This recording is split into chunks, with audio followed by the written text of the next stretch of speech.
সফল হোক বিশ্ব প্রবীণ দিবস।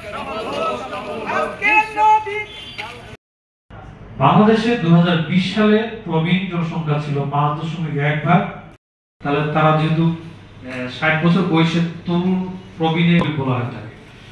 আবার আপনারা জানেন যে আমাদের চাকরির অবসরের বয়সসীমা পরিচালিত হবে বিবিএস এবং ভাইটাল স্ট্যাটিস্টিক্স 2023 সময়। আবার জাতিসংঘের যে জনসংখ্যা 60 বছর বা তদুর্ধ্ব মানুষের সংখ্যা প্রেক্ষাপটে স্বাস্থ্য সেবা এবং আর্থসামাজিক যে বাংলাদেশে এক সময় 1971 সালে ধরা ছিল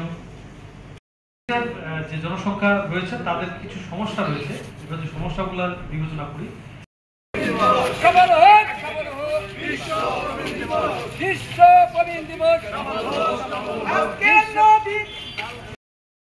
বাংলাদেশে 2020 সালে প্রবীণ জনসংখ্যা ছিল 5.1 ভাগ।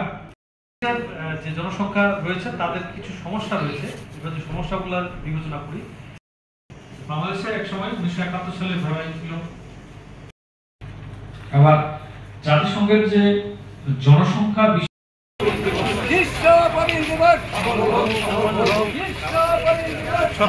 সফল হোক।